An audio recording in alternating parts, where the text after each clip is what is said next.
นี่คือจุดเริ่มต้นการเดินทางของพระเนมิราชณใจกลางแห่งแม่น้ำเวตานี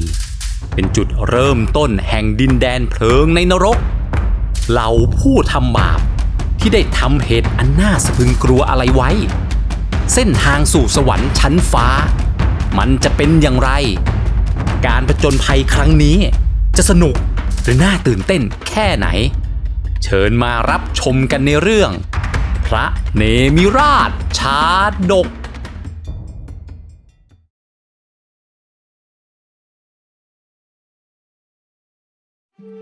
เนมิราชชาดกเป็นชาดกที่พระพุทธเจ้าตรัสเล่าถึงเรื่องราวในอดีตชาติของพระองค์เมื่อครั้งพระองค์เกิดเป็นพระเจ้าเนมิราชของราชสมบัติในกรุงมิถิรานครทรงมีปณิธานที่จะบำเพ็ญอธิษฐานบารมีได้อธิษฐานใจที่จะปกครองแผ่นดินโดยธรรมสั่งสอนอาณาประชาราษฎร์ให้ตั้งอยู่ในธรรมให้บ้านเมืองร่มเย็นเป็นสุขแม้เหล่าเทพทั้งหลายจะเชื้อเชิญพระองค์ในทิพยสมบัติก็ไม่ปรารถนา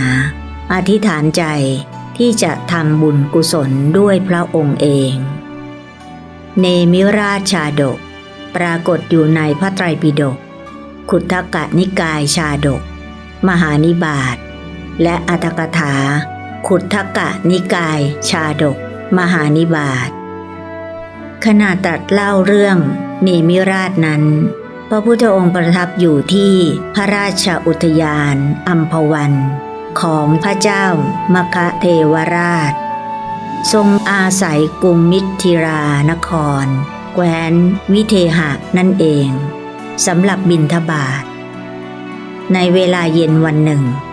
พระพุทธองค์พร้อมด้วยหมู่ภิกษุสงฆ์เป็นจำนวนมากเสด็จจาริกผ่านไปในพระราชอุทยานอัมพวันนั้น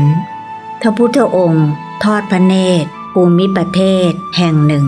เป็นสถานที่ร่มรื่นเย็นสบายทรงประสงค์จะตรัสเล่าเรื่องในอดีตชาติของพระองค์ให้หมู่ภิกษุสงฆ์ฟังจึงทรงแย้มพระโอษฐ์พระอานนท์เถระทูลถามถึงเหตุที่ทรงแย้มพระโอษฐ์จึงตรัสว่าอานนท์ภูมิประเทศนี้เราเคยอาศัยเจริญฌานเมื่อครั้งเกิดเป็นพระเจ้ามัคคะเทวราชแล้วทรงทอดพระสุรเสียงนิ่งโดยดุษฎีอยู่ครู่หนึ่งหมู่ภิกษุสงฆ์กราบทูลวิงวอนขอให้พระองค์ตรัสเล่าเรื่องพระเจ้ามัคคะเทวราชให้ฟังจึงประทับนั่งบนอาสนะสำหรับพระพุทธเจ้าที่พระภิกษุสงฆ์ปูเตรียมไว้เริ่มตรัสเล่าเรื่องราวอดีตชาติของพระองค์เมื่อครั้งเกิดเป็นพระเจ้ามัคคะเทวราชในอดีตชาติมีพระมหากษัตริย์พระนามว่ามัคคะเทวราชครองราชสมบัติในกรุงมิถิรานครแคว้นวิเทหรัฐพระองค์ทรงอยู่ในวัยเยาว์เล่นสนุกสนานเพลิดเพลินอย่างพระราชกุมารอยู่ประมาณ 84,000 ปีหลังจากนั้นจึงได้รับการอภิเษกเป็นสมเด็จพระมหาอุปราชอีกราว 84,000 ปีเมื่อพระบิดาสิ้นพระชนม์จึงได้ขึ้นครองราชย์เสวยราชสมบัติเป็นเวลา 84,000 ปีครั้นขึ้นครองราชสมบัติทรงรับสั่งพนักงานภูษามาราไว้ว่าเมื่อใดก็ตามที่เห็นผมบนศีรษะของพระองค์งอกให้บอกพระเจ้ามัคคะเทวราชทรงปกครองแผ่นดินโดยทศพิธราชธรรมเสมอมาคันกลานต่อมาเจ้าพนักงานภูษามาลาเห็นผมงอกบนพระเศียรของพระองค์แล้วจึงกราบทูลให้ทรงทราบพระองค์รับสั่งให้ถอนด้วยแหนบทองคำวางไว้ในพระหัตถ์ทรงทอดพระเนตรเห็นผมงอกแล้วเหมือนเห็นความตายปรากฏอยู่ที่พระนราศ ทรงดำริว่าถึงเวลาที่จะต้องบวชแล้วจึงพระราชทานบ้านสวยให้เจ้าพนักงานภูษามาลาและตัดเรียกพระโอรสองค์โตมาตรัสมอบราชสมบัติว่าลูกจงรับราชสมบัติปกครองบ้านเมือง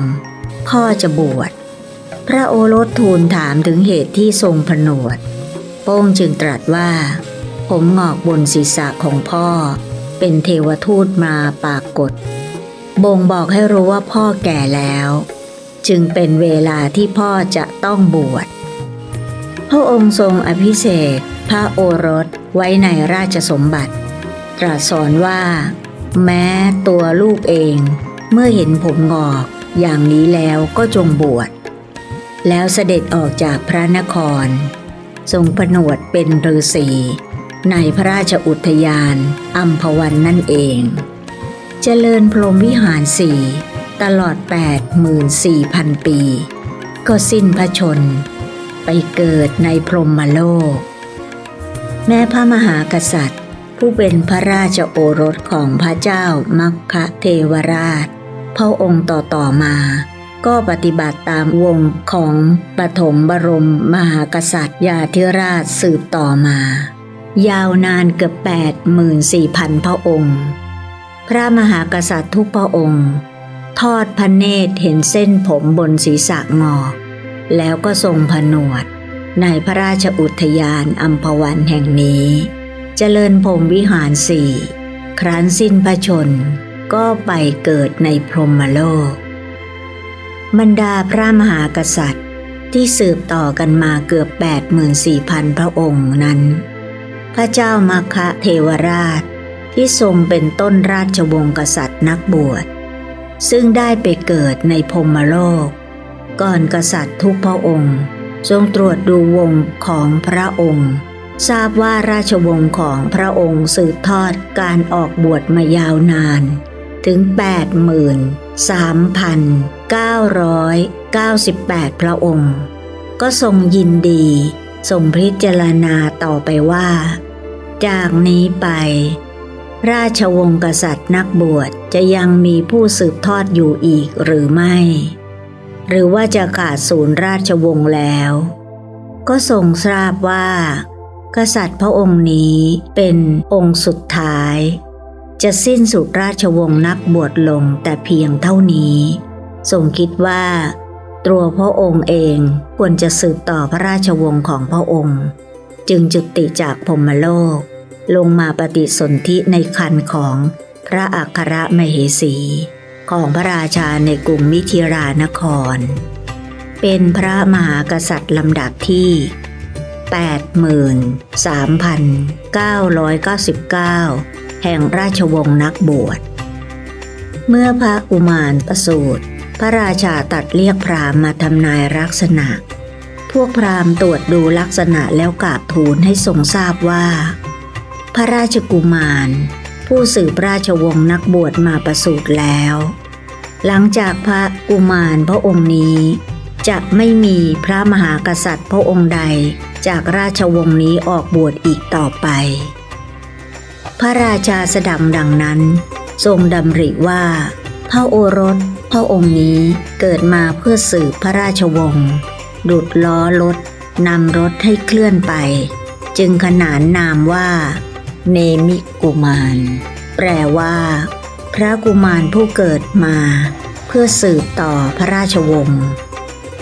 พระกุมารมีอุปนิสัยน้อมไปในการบริจาคทานรักษาศีลและถืออุโบสถตั้งแต่ยังทรงพระเยาว์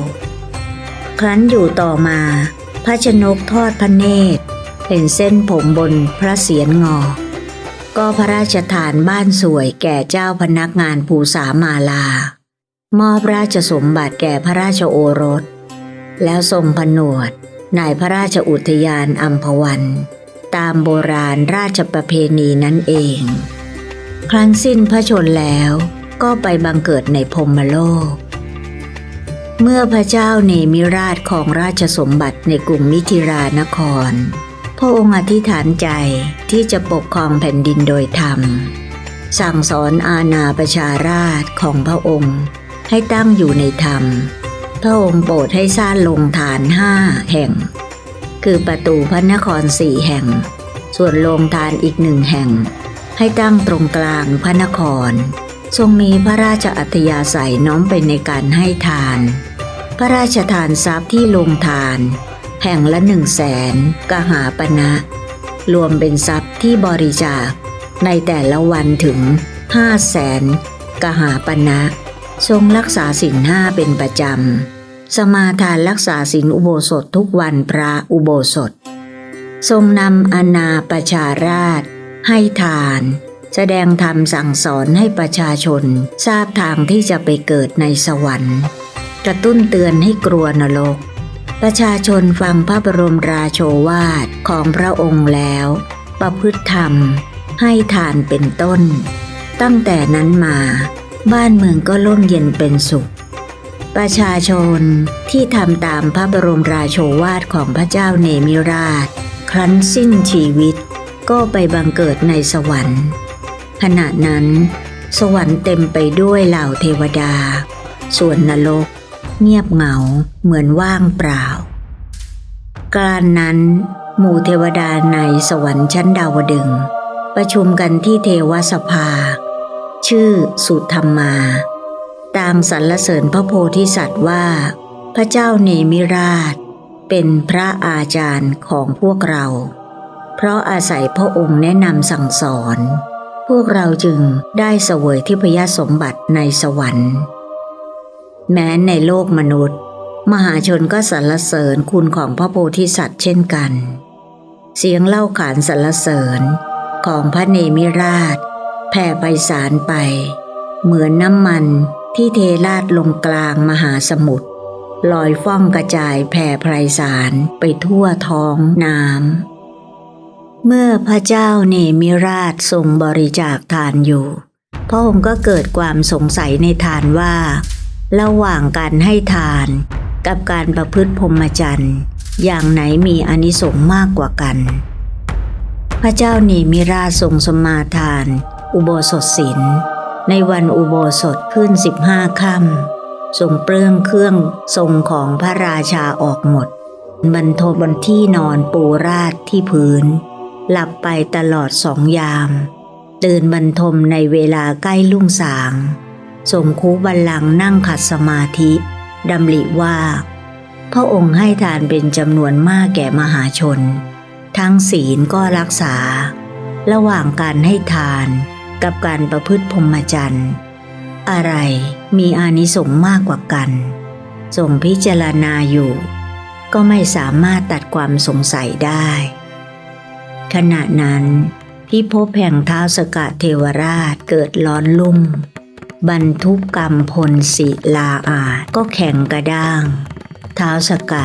ทรงพิจารณาถึงสาเหตุก็ทราบว่าพระเจ้าเนมิราชกำลังเกิดความสงสัยในอานิสงส์ของการให้ทานและการประพฤติพรหมจรรย์ว่าอย่างไหนมีอานิสงส์มากกว่ากันทรงประสงค์จะทำให้พระเจ้าเนมิราชคลายความสงสัยจึงเสด็จมาตามลำพังเพียงพระองค์เดียวทำให้พระราชนิเวศส่องสว่างไปทั่วแล้วเสด็จเข้าสู่ห้องบรรทมของพระเจ้าเนมิราชแผ่รัศมีสว่างรุ่งเรืองสถิตอยู่ในอากาศพระเจ้าเนมิราชเห็นเช่นนั้นเกิดขนลุกชูชันขนพองสยองก้าวเพราะไม่เคยเห็นแสงสว่างเจิดจรัสเช่นนี้มาก่อนตรัสถามว่าท่านเป็นใครเป็นเทวดาเป็นคนทันหรือเป็นท้าวสักกะจอมเทพเราไม่เคยเห็นรัศมีสุขสว่างเช่นนี้มาก่อนเลยท้าวสักกะทราบว่าพระเจ้าเนมิราชขนลุกชูชันจึงปลอบให้เบาพระทัยบอกให้ทราบว่าพระองค์คือท้าวสักกะเทวราชแล้วเชิญให้ถามปัญหาที่สงสัยพระเจ้าเนมิราชได้โอกาสจึงตรัสถามอานิสงส์ของการให้ทานและการประพฤติพรหมจรรย์อย่างไหนมีพรานิสงส์มากกว่ากันท้าวสักกะตรัสว่าคนจะเกิดในขัตติยราชสกุลได้ต้องเคยประพฤติพรหมจรรย์ขั้นต่ำจะเกิดเป็นเทวดาได้ต้องประพฤติพรหมจรรย์ขั้นกลาง และจะบริสุทธิ์ได้ต้องประพฤติพรหมจรรย์ขั้นสูงสุดพรหมจรรย์ไม่ใช่ว่าใครๆจะได้มาด้วยการประกอบพิธีสวดอ้อนวอนผู้สละเหย้าเรือนออกบวชบำเพ็ญตบะธรรมจึงจะได้ไปบังเกิดในพรหมโลกการประพฤติพรหมจรรย์มีผลมากกว่าการให้ทานดังนี้เพื่อจะแสดงให้เห็นว่าการประพฤติพรหมจรรย์มีอานิสงส์มากกว่าการให้ทานท้าวสกะเทวราชจึงทรงยกตัวอย่างพระราชาในอดีตมาแสดงแม้ทรงบริจาคทานเป็นอันมากแต่ก็ไม่สามารถไปเกิดได้สูงไปกว่าสวรรค์ชั้นกามาวจรได้ทรงตรัสว่าในการก่อนพระเจ้าทุทีปราชของราชสมบัติในกรุงพาราณสีทรงบริจาคทานมากมายขั้นสิ้นพระชนม์ไปแล้วได้ไปเกิดในสวรรค์ชั้นกามาวจรเท่านั้นส่วนพระราชาเหล่านี้คือพระเจ้าสาครราชพระเจ้าเสรราชพระเจ้ามุจลินทราชพระเจ้าพคีรสราชพระเจ้าอุสินราชพระเจ้าอัฏฐกราชพระเจ้าอัสสัทธราชพระเจ้าปุถุทธนราชก็ไม่สามารถไปเกิดได้สูงกว่ากามาวจรไปได้เช่นกันคนที่อยู่ตัวคนเดียวไร้เพื่อนไม่มีความเบิกบานใจไม่ได้ปิติจากความวิเวกถึงเขาจะมีทรัพย์สมบัติมากมายเทียบเท่าพระอินทร์ก็ยังชื่อว่าเป็นคนเข็นใจอยู่นั่นเองเพราะต้องอาศัยผู้อื่นจึงจะได้มาซึ่งความสุขขันยกตัวอย่างพระราชาในอดีตดังนี้แล้วท้าวสกะเทวราช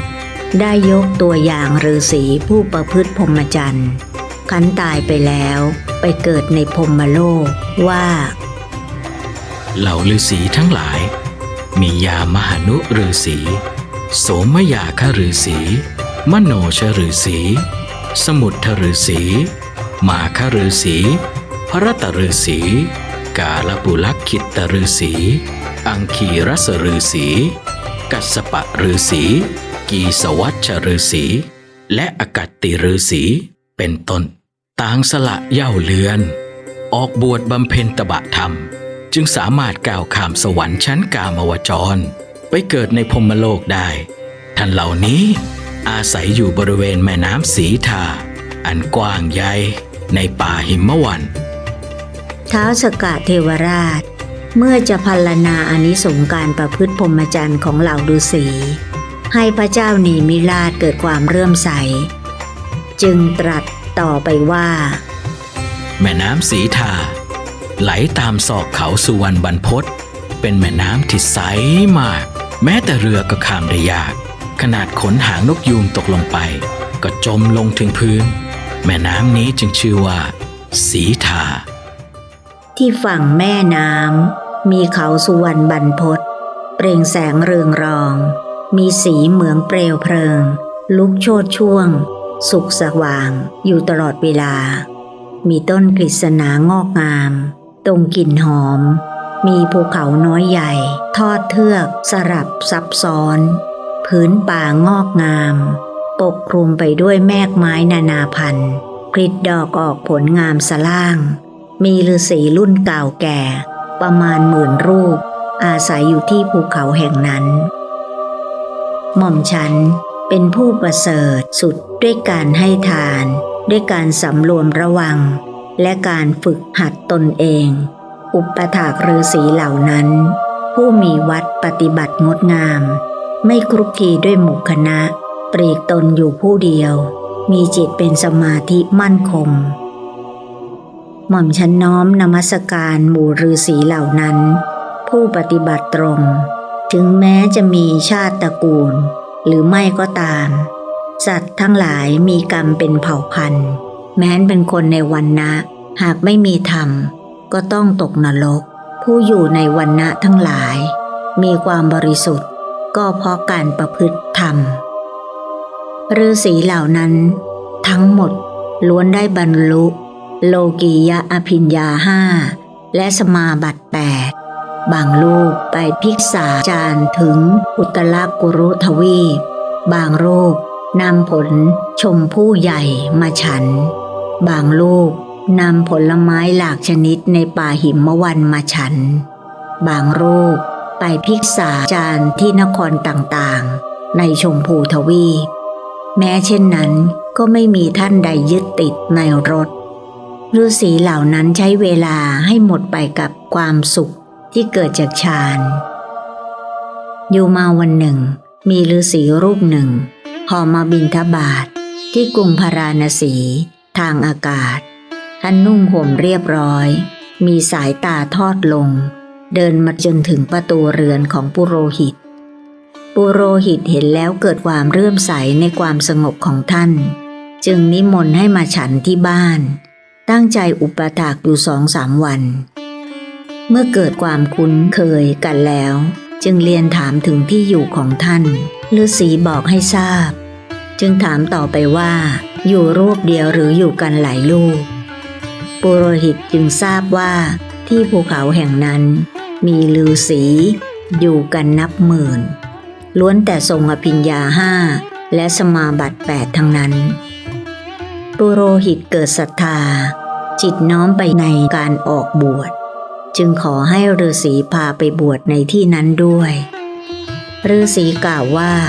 ไม่สามารถบวชให้ข้าราชบริพารชั้นผู้ใหญ่ได้ปุโรหิตจึงบอกว่าและกราบทูลขอพระบรมราชานุญาตวันรุ่งขึ้นปุโรหิตเข้าเฝ้าพระราชากราบทูลขอพระบรมราชานุญาตออกบวชพระราชาตรัสถามถึงสาเหตุที่จะบวชปุโรหิตกราบทูลว่าเห็นโทษในการครองเรือนและเห็นอานิสงส์ในเนกขัมมะจึงต้องการออกบวชพระราชาจึงทรงอนุญาตแต่เมื่อบวชแล้วขอให้หาโอกาสมาเยี่ยมพระองค์บ้างปุโรหิตรับพระบรมราชโองการแล้วถวายบังคมกับเรือนสอนบุตรภรรยามอบสมบัติให้ถือบริขารนักบวชนั่งคอยฤาษีมารับฝ่ายฤาษีเหาะมาทางอากาศรับปุโรหิตไปบวชในป่าหิมวันครั้นบวชแล้วให้ฤาษีปุโรหิตผู้บวชใหม่พักอาศัยอยู่ในป่าแห่งนั้นนำภัตตาหารมาให้บริโภคแล้วบอกกสิณบริกรรมฤาษีปุโรหิตบวชได้ไม่นานก็บรรเพ็ญสมณธรรมจนบรรลุอภิญญา5และสมาบัติ8จากนั้นก็สามารถเที่ยวบิณฑบาตมาฉันได้ด้วยตนเองครั้นต่อมาฤาษีปุโรหิตคิดถึงคำพระราชาว่าให้หาโอกาสไปเยี่ยมพระองค์บ้างจึงกราบลาฤาษีทั้งหลายออกไปกรุงพาราณสีเที่ยวบิณฑบาตไปจนถึงประตูพระราชวังพระเจ้ากรุงพาราณสีทอดพระเนตรเห็นก็จำได้ว่าเป็นปุโรหิตผู้เป็นอาจารย์ของพระองค์จึงนิมนต์เข้าไปในพระราชนิเวศตรัสถามถึงที่อยู่ฤาษีปุโรหิตทูลว่าอยู่ทางทิศเหนือใกล้ฝั่งแม่น้ำสีทาในระหว่างภูเขาสุวรรณบรรพตในป่าหิมวันพระราชาตรัสถามว่าท่านอยู่ที่นั้นรูปเดียวหรือมีฤาษีอื่นๆอยู่ด้วยฤาษีผู้เป็นอาจารย์ทูลให้ทรงทราบว่าในป่าแห่งนั้นมีฤาษีอยู่นับหมื่นรูปและท่านเหล่านั้นล้วนทรงอภิญญา5และสมาบัติ8พระราชาทรงสดับคุณสมบัติของเหล่าฤาษีมีพระประสงค์จะถวายอาหารแก่ฤาษีทั้งหมดจึงแจ้งความประสงค์ให้ฤาษีปุโรหิตทราบฤาษีทูลว่าท่านเหล่านั้นไม่ยินดีในรสจึงไม่อาจนำท่านมาในที่นี้ได้ฤาษีปุโรหิตจึงทูลแนะนำพระราชาว่าหากมีพระประสงค์จะถวายทานแก่ฤาษีทุกรูปพระองค์ต้องเสด็จออกจากพระนครไปประทับแรมใกล้ฝั่งแม่น้ำสีทาจึงจะมีโอกาสได้ถวายทานแก่ฤาษีเหล่านั้นด้วยแรงศรัทธาพระราชาจึงเสด็จออกจากพระนครพร้อมด้วยจตุรงคเสนาไปจนสุดชายแดนพระราชอาณาเขตของพระองค์ฤาษีปุโรหิตนำพระราชาไปถึงฝั่งแม่น้ำสีทานาทีโปรดให้ตั้งค่ายประทับแรมที่ริมฝั่งแม่น้ำทูลเตือนพระราชาไม่ให้ประมาทแล้วเหาะไปที่อยู่ของตนและเหาะกลับมาในวันรุ่งขึ้นพระราชาถวายอาหาร ฤาษีผู้เป็นอาจารย์ด้วยความเคารพแล้วตรัสว่าวันรุ่งขึ้นพระองค์จะมีโอกาสได้ถวายอาหารแก่ฤาษี10,000 รูปในป่าแห่งนี้หรือไม่ฤาษีปุโรหิตรับพระราชดำรัสแล้วกลับไปแจ้งให้ฤาษีทั้งหลายทราบว่าพระเจ้าพาราณสีเสด็จมาประทับอยู่ที่ฝั่งแม่น้ำสีทานนาทีมีพระราชประสงค์จะถวายอาหารแก่เหล่าฤาษีทั้งหลายจึงขอให้ไปยังค่ายหลวงรับภิกษาเพื่ออนุเคราะห์พระองค์ฤาษีเหล่านั้นจึงเหาะลงมาที่ใกล้ค่ายหลวงพระราชาเสด็จต้อนรับฤาษีเหล่านั้นแล้วอาราธนาให้เข้าไปในค่ายหลวงนิมนต์ให้นั่นบนอาสนะทรงเลี้ยงดูหมู่ฤาษีให้อิ่มหนำด้วยอาหารที่จัดเตรียมไว้อย่างดีทรงเกิดความเลื่อมใสในอิริยาบถของเหล่าฤาษีเหล่านั้นจึงนิมนต์ให้ฉันในวันรุ่งขึ้นอีกทรงถวายทานแก่ฤาษี10,000 รูปโดยทำนองนี้ตลอด10,000 ปีโปรดให้สร้างนครในสถานที่นั้นให้ประชาชนประกอบเกษตรกรรมมหาบพิตรพระเจ้ากรุงพาราณสีในการนั้นมิใช่ใครอื่นคือหม่อมฉันนี่เองหม่อมฉันเป็นผู้ประเสริฐด้วยทานเพราะว่าครั้งนั้นได้บริจาคทานมากแต่ก็ไม่สามารถไปบังเกิดในพรหมโลกได้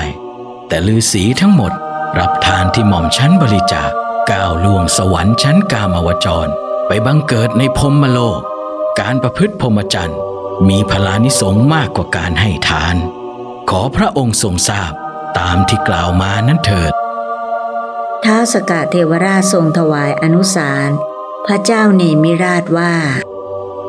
การประพฤติพรหมจรรย์มีผลมากกว่าการให้ทานอย่างแน่นอนแต่ถึงอย่างนั้นพระองค์ก็อย่าได้ประมาทในธรรมทั้งสองจงทรงบริจาคทานและจงทรงรักษาศีลด้วยเถิดครั้นตรัสเช่นนี้แล้วก็เสด็จกลับวิมานของพระองค์ครั้งนั้นหมู่เทพพยดาในสวรรค์ชั้นดาวดึงส์ได้ทูลถามท้าวสกเทวราชว่าพระองค์หายไปไหนมาท้าวสกตรัสตอบว่าพระเจ้าเนมิราชราชาแห่งกรุงมิถิลานครเกิดความสงสัยว่าระหว่างการให้ทานกับการประพฤติพรหมจรรย์สิ่งไหนมีอานิสงส์มากกว่ากันเราจึงไปแก้ปัญหาให้พระองค์สิ้นสงสัย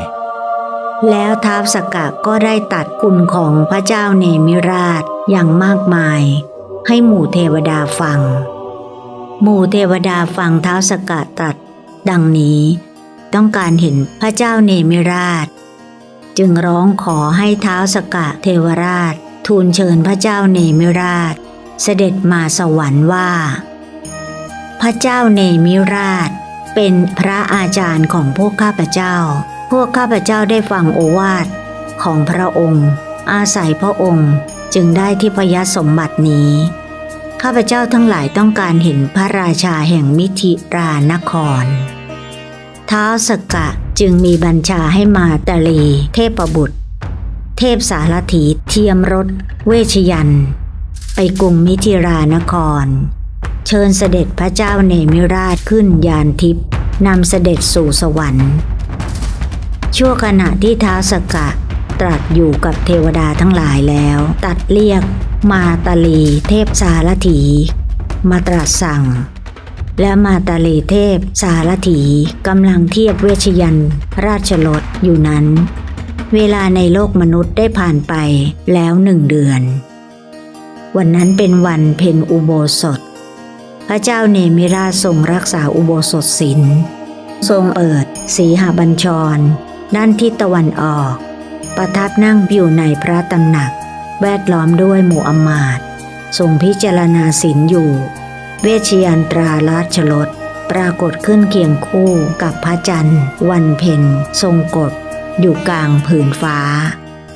ประชาชนที่กินอาหารเย็นเสร็จแล้วออกมานั่งพูดคุยสนทนากันอยู่ที่ชานเรือนของตนด้วยความสนุกสนานเพลิดเพลินต่างชี้ชวนกันให้ชมดวงจันทร์ครั้นนั้นก็เห็นแสงสว่างเจิดจรัสปรากฏคู่ดวงจันทร์จึงทักว่าวันนี้พระจันทร์ขึ้น2 ดวง วันนี้พระจันทร์ขึ้น2 ดวงคันแล้วดวงจันทร์อีกดวงหนึ่งก็กลับกลายเป็นราชรถปรากฏแก่ประชาชนซึ่งกำลังสนทนาชี้ชวนกันอยู่ว่านั่นไม่ใช่ดวงจันทร์แต่เป็นราชรถที่ปรากฏนั้นเคลื่อนที่ด้วยความเร็วราวกับเทียมด้วยม้าสินทบ1,000 ตัวมีมาตารีเทพบุตรเป็นสารถีประชาชนสงสัยว่ายานทิพย์นี้มารับใครต่างเห็นว่าราชรถนี้ไม่ได้มาเพื่อใครอื่นนอกจากพระราชาของพวกเราพระองค์ทรงเป็นพระธรรมิกมหาราชผู้ทรงธรรมราชรถนี้เหมาะสมกับพระราชาของพวกเราโดยแท้ต่างก็เกิดความร่าเริงยินดีเกิดพิศวงขนพองสยองกล้าวไปตามกัน